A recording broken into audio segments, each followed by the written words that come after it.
Hello everyone, welcome to Saroj Mishra YouTube channel. मेरे YouTube channel पर आप सभी का बहुत बहुत स्वागत है। नवोदय विद्यालय समिति की तरफ से दो अलग अलग विज्ञापन जारी हुए हैं। कल की डेट से 15 मार्च 2024 की डेट से 15 मार्च को दो एडवर्टीजमेंट रिलीज किए गए, जिसमें कि एक तो नॉन टीचिंग परमानेंट पोस्ट है, ऑल ओवर इंडिया से वैकेंसीज हैं वो, और दूसरी एक एडवर्टीजमेंट है जो लिमिटेड डिपार्टमेंटल एग्जामिनेशन, मतलब इंटरनल एम्प्लॉयज के लिए जो ऑलरेडी नवोदय विद्यालय में है, उन एम्प्लॉयज को प्रमोशन के लिए, जैसे पीआरटी से टीजीटी के लिए होता है या टीजीटी से पीजीटी के लिए होता है, तो इसको बोलते हैं LD examination, limited departmental examination. तो उसके विज्ञापन आ गए हैं।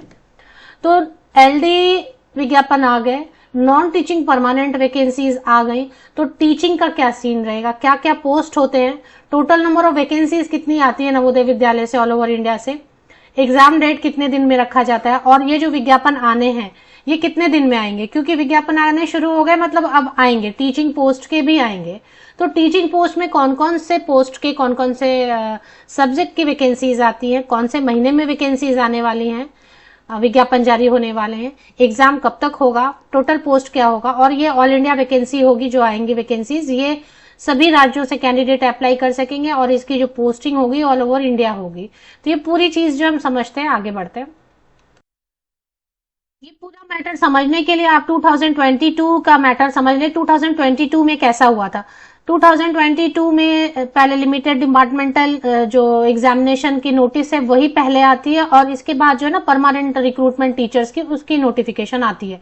तो 29 जून 2022 को लिमिटेड डिपार्टमेंटल एग्जामिनेशन प्रमोशन के लिए प्रिंसिपल, वाइस प्रिंसिपल और सेम पीजीटी के आए, जैसे अभी इस बार आए हैं।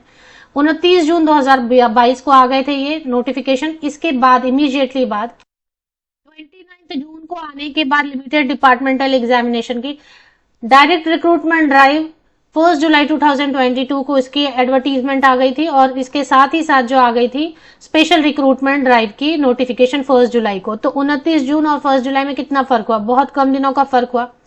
तो यही जो है ना इनका पैटर्न रहता है कि पहले एलडी का नोटिफिकेशन रिलीज कर देते हैं और इसके तुरंत बाद जो है ना रिलीज कर देते हैं परमानेंट वैकेंसीज टीचर्स की। लेकिन अब मैं यहाँ पे बताऊं कि अभी इस बार मैटर थोड़ा अलग हो रहा है, क्योंकि इलेक्शंस के पहले जो है ना आचार संहिता लागू हो जाती है। तो आचार संहिता लागू होने के केस में क्या होगा कि अप्रैल में और उसके कुछ दिन पहले से, जब से आचार संहिता लागू है, तब तक कोई विज्ञापन आपको देखने को नहीं मिलेगा, इलेक्शन के दौरान भी नहीं मिलेगा। तो मई तक में आपको कुछ भी देखने को नहीं मिलेगा। अगर एक दो दिन में आ गई एडवर्टीजमेंट, इस महीने एक दो तीन दिन के अंदर आचार संहिता के पहले आ गए, तब तो एडवर्टीजमेंट आ गए। अदरवाइज आपको जून महीने में, जून या जुलाई महीने में फिर आपको डायरेक्ट रिक्रूटमेंट ड्राइव एक विज्ञापन आता है, और दूसरा एक विज्ञापन आता है स्पेशल रिक्रूटमेंट ड्राइव के नाम से। तो ये क्लियर हो गया कि या तो अभी आ जाएंगे आचार संहिता के पहले, या फिर इलेक्शंस के बाद आएंगे, जून या जुलाई मंथ में आएंगे जरूर, क्योंकि यही पैटर्न है, पहले एलडी का आता है और उसके बाद जो डायरेक्ट रिक्रूटमेंट और स्पेशल रिक्रूटमेंट की नोटिफिकेशन आती है। अब बात कर लेते हैं कौन कौन से पोस्ट की वैकेंसीज आती है और कितनी वैकेंसीज आती हैं।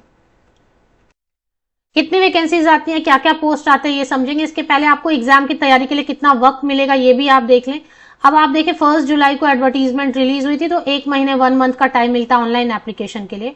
तो 1 जुलाई को आपको एडवर्टीजमेंट रिलीज होने के बाद एग्जाम की डेट थी 28 एंड 38 नवंबर तक, तो नवंबर लास्ट में। तो आपको जुलाई, क्योंकि जब एडवर्टीजमेंट आ गया आपको पता चल गया कि तैयारी करनी है, तो जुलाई आपको मिला, अगस्त मिला, सितंबर, अक्टूबर, नवंबर में एग्जाम हो गए। 4 से 5 महीने आपको सिर्फ मिलेंगे एग्जाम की तैयारी के लिए, 4 to 5 मंथ्स। ये काफी भी होता है और नहीं भी होता है, तो तैयारी अभी से करनी शुरू कर दें, क्योंकि एडवर्टीजमेंट तो आएंगे।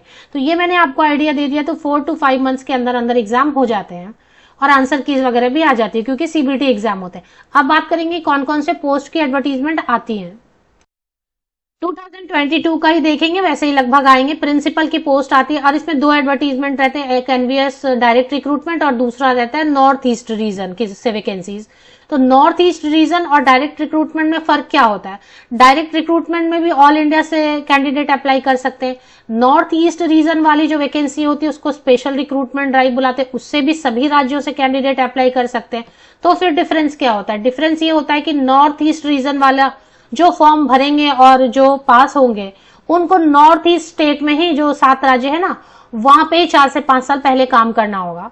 वहां पर पहले 5 साल आप काम करेंगे, मिनिमम 3 साल 5 साल वहां काम करना होगा नॉर्थ ईस्ट में। तब आपको अपने पसंद की जगह ट्रांसफर मिल सकती है, ये फर्क होता है। और जो एनवीएस डायरेक्ट रिक्रूटमेंट होती है उसमें ऑल ओवर इंडिया कहीं पर भी पोस्टिंग पहली दे सकते हैं। तो क्या क्या पोस्ट है जिनकी वैकेंसीज आती हैं, प्रिंसिपल की वैकेंसीज आती है, ये 2022 में इतनी वैकेंसीज आई थी, आप देखते जाए आपको आइडिया लग जाएगा। Post graduate teacher all subject की वैकेंसीज आती है जो स्कूल लेवल में होता है, तो इतनी वैकेंसीज आई थी। Train graduate teacher all subject की वैकेंसीज आती हैं, तो लगभग इतनी वैकेंसीज आई थी, लगभग नहीं यही वैकेंसीज आई थी 2022 में। टीजीटी थर्ड लैंग्वेज के लिए आते हैं जो कि डायरेक्ट रिक्रूटमेंट में आते हैं, नॉर्थ ईस्ट में नहीं आते हैं। म्यूजिक टीचर की वैकेंसीज आती हैं, आर्ट टीचर की वैकेंसीज आती हैं, physical education teacher male and female की वैकेंसीज आती हैं, और लाइब्रेरियन की वैकेंसीज भी इसी में आती हैं। तो 2022 की बात करें तो 1616 एंड 584 लगभग 2200 वैकेंसीज आई थी।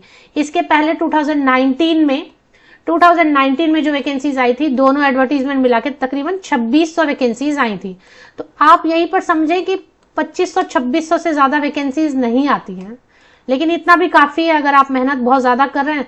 और उसके बाद केवीएस भी तो आएंगे, ये तैयारी आप रखेंगे तो केवीएस की वैकेंसीज भी तो आएंगी। तो मैंने पूरी जानकारी आपको दी है।